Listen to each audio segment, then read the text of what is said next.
Udah dibuka bukunya halaman 70. Hari ini kita akan belajar. Udah bukunya halaman 70.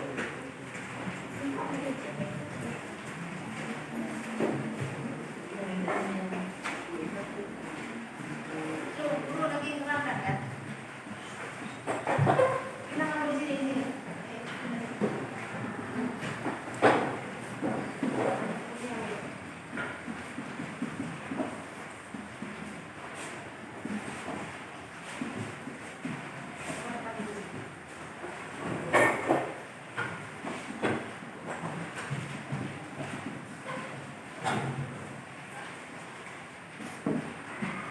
Mari semua.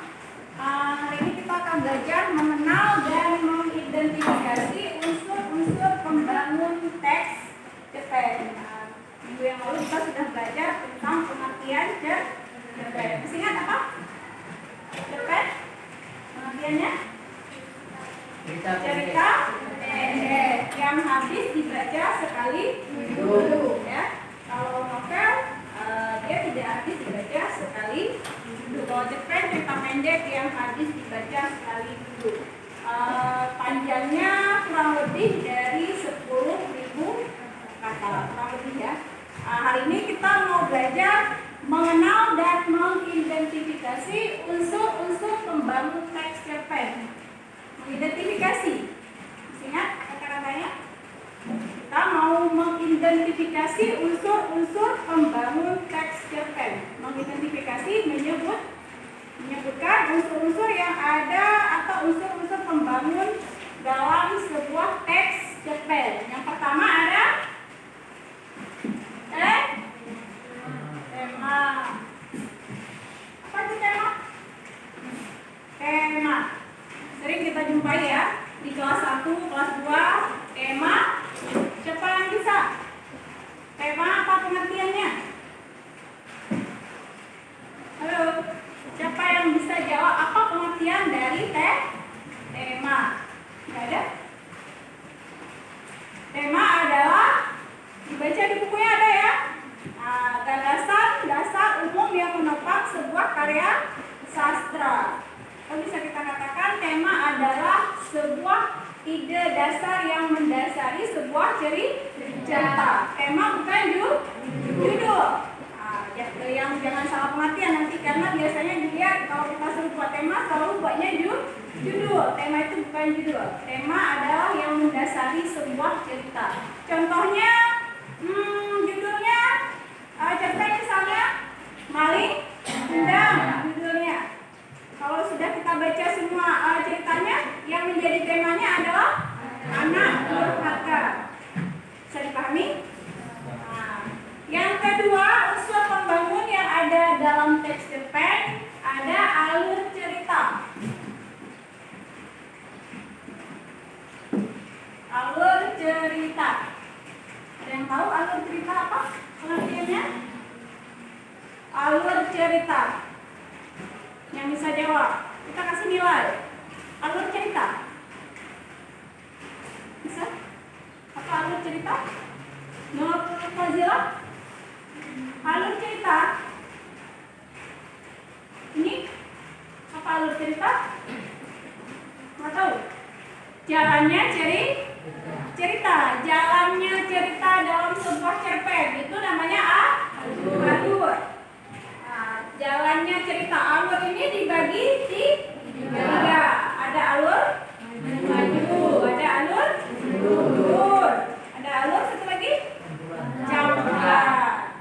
Alur maju yang kisahnya dimulai dari pertama, misalnya dari dia lahir, kemudian sampai dia dewasa, sampai dia meninggal. Jalan ceritanya itu namanya alur dia memisahkan masalah lalunya. Kalau alur campuran, dicampur. Misalnya sering ibu katakan contohnya kalau di film yang sering mungkin anak nonton di film Indosiar. Nah itu alurnya campuran. Main lagi nanti udah teringat masa lalu lagi, main lagi. Nah itu dicampur seperti itu namanya alur campur. Nah bisa dipahami? Nah yang ketiga, unsur yang ketiga ada penokohan.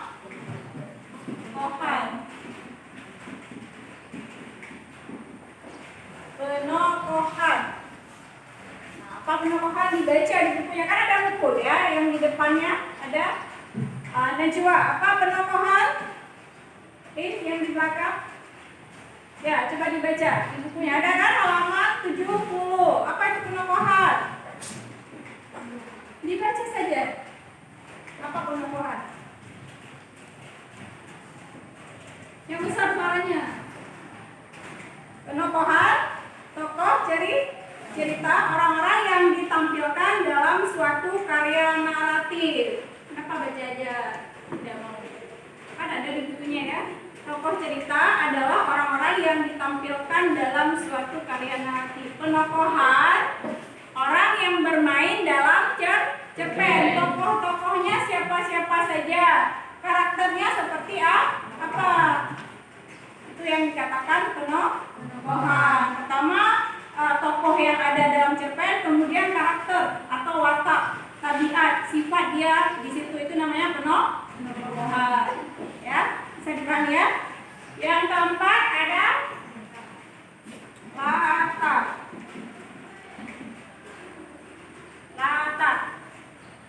Latar adalah penempatan waktu dan tempat beserta lingkungannya dalam prosa fiksi. Latar terbagi tiga.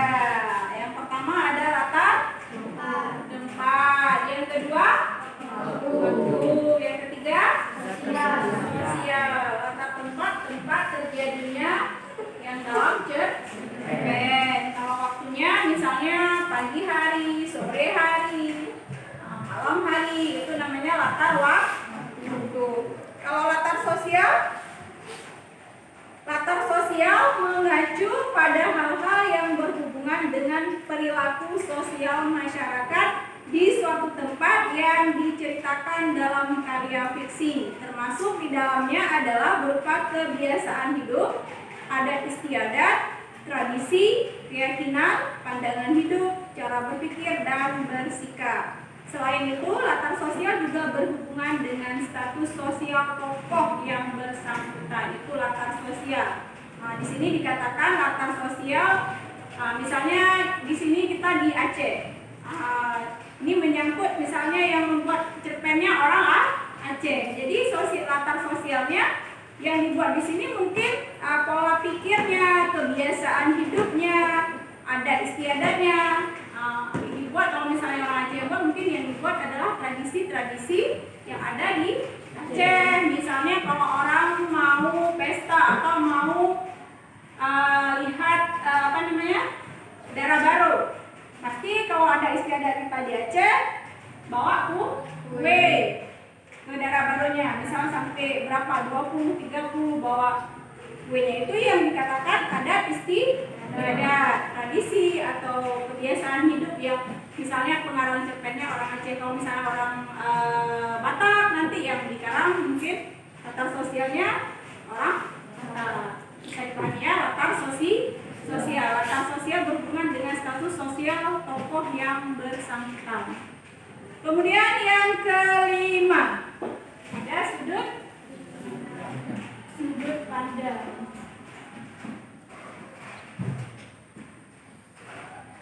Sudut pandang yang kelima, unsur pembangun cerpennya.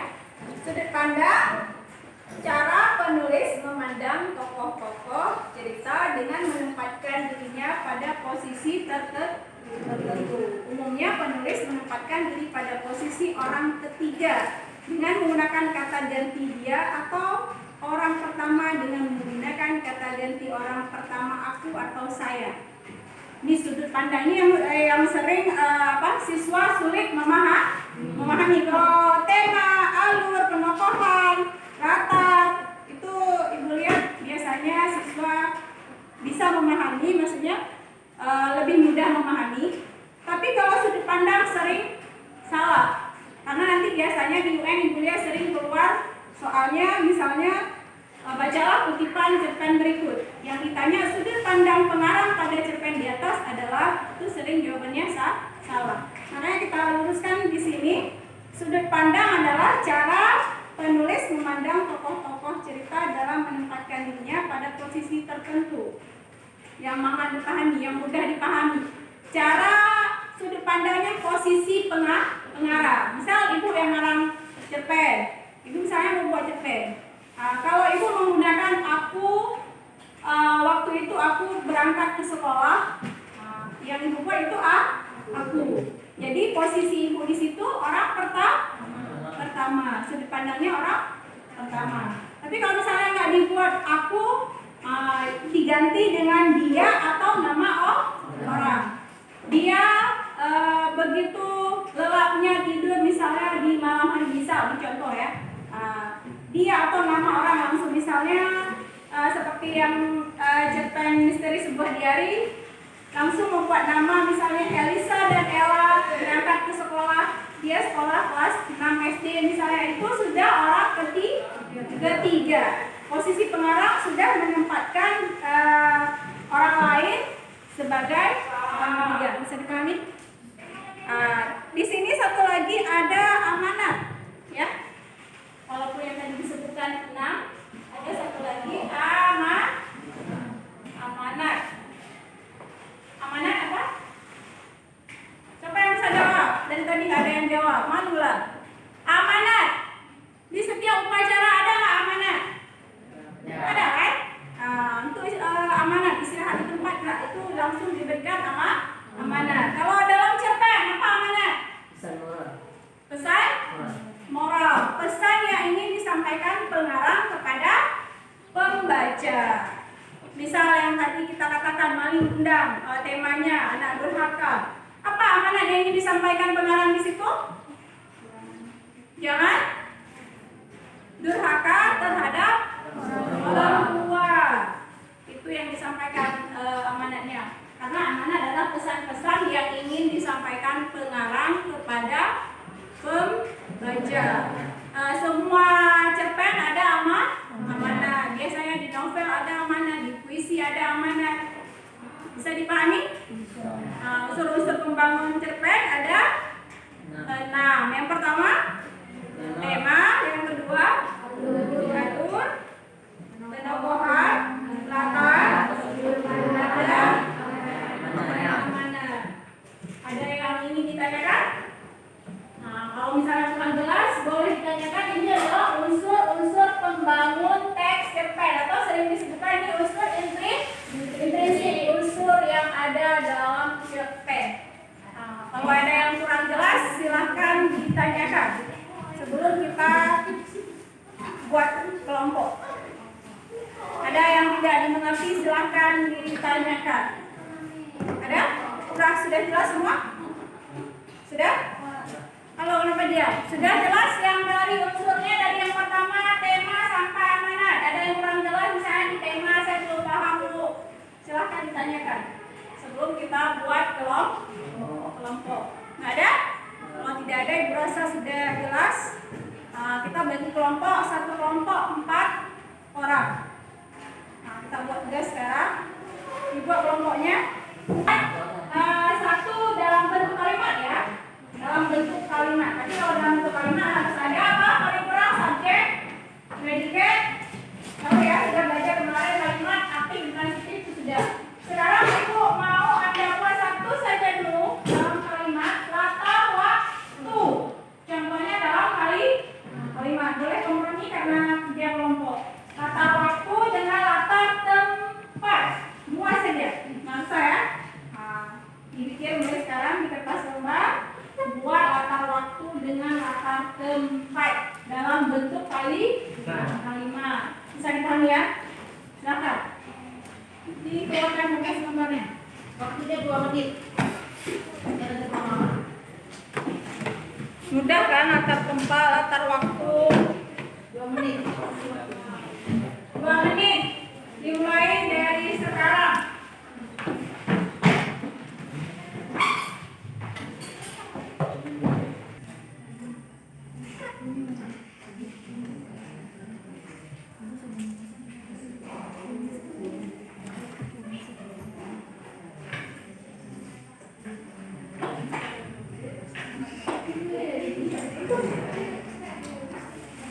Boleh maju mewakili kelompoknya buat di papan tulis.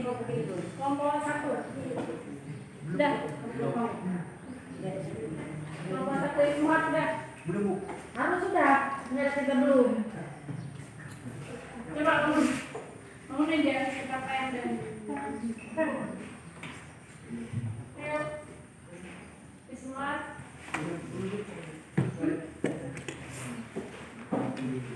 Kenapa belum siap? Udah siap? Udah? Jawab dong. Tanya, udah siap belum? Ya. Nah, sekarang mewakili kelompok 2. Coba bangun ke depan. Kelompok 2, yang ini, yang cowok. Iya, coba.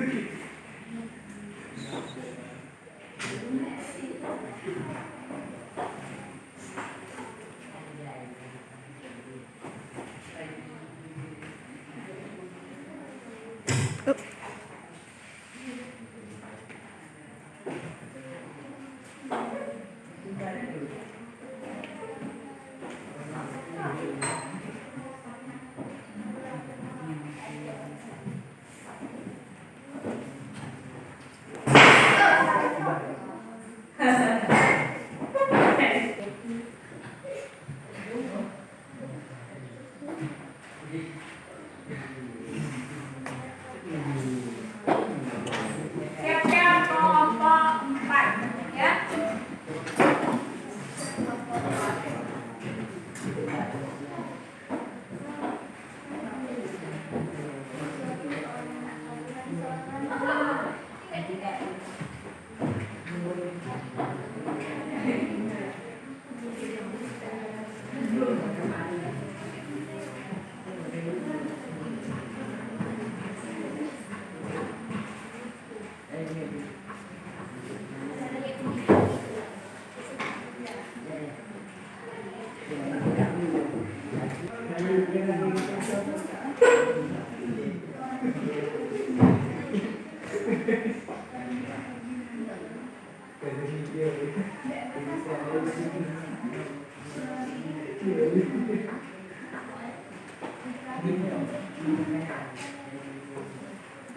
Sudah, coba lihat semuanya ke depan.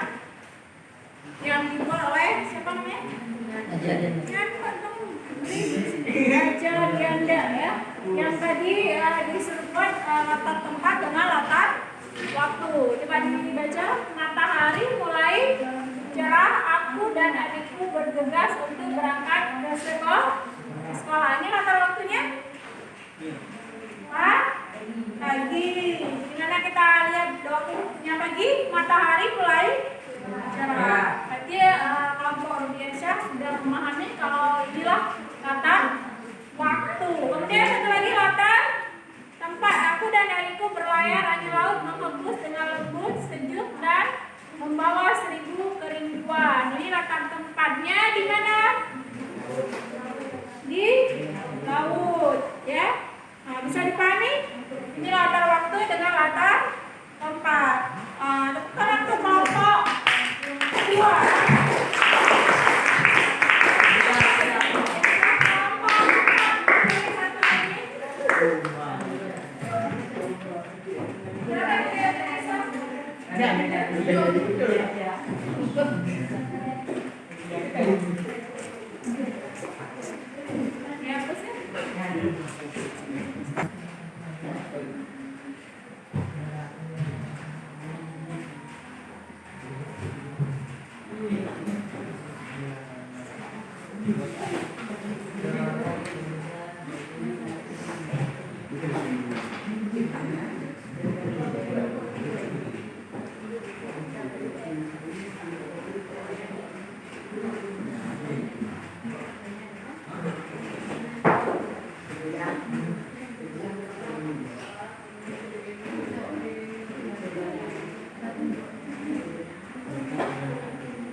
Nah,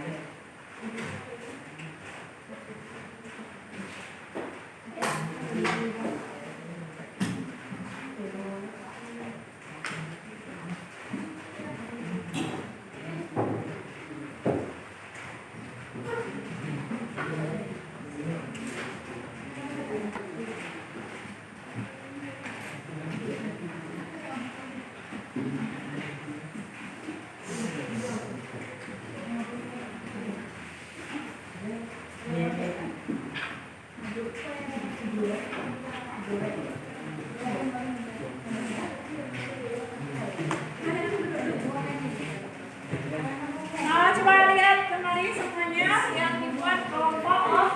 Nah, yang bicara kelompok latar waktu seorang pemuda pergi ke laut sebelum matahari menampakkan diri untuk memenuhi kebutuhan sehari-hari. Waktunya kapan nih? Sebelum menampakkan diri itu berarti masih subuh, belum pagi ya, masih subuh karena matahari sebelum matahari menampakkan diri, belum ada matahari itu masih subuh. Latar tempat seorang itu pergi membelikan dan sayur-sayuran untuk dimakan oleh keluarga tercinta. Ini latar tempatnya di mana? Di pasar. Makanya yang dimaksud tadi oleh ibu kita yang disuruh buat latar tempat seperti ini. Rasanya sudah benar sekali ya. Tepuk tangan dulu untuk kelompok. Kalau yang tadi seperti Buddha maksud, langsung kita buat misalnya di sini ibu pergi ke pasar untuk membeli sayur-sayuran. Itu langsung orang sudah tahu kalau itu latar tempat. Ini sudah lihat. Ya boleh dihitung bisa silakan duduk. Ibu rasa kalau jangan ribut dulu. Ismuhar. Ibu rasa untuk hari ini kita cukupkan karena waktunya sudah tinggal 5 menit lagi. Yang jelas hari ini Anda sudah mengerti apa itu unsur pembangun dalam cerpen. Mudah-mudahan yang kita pelajari hari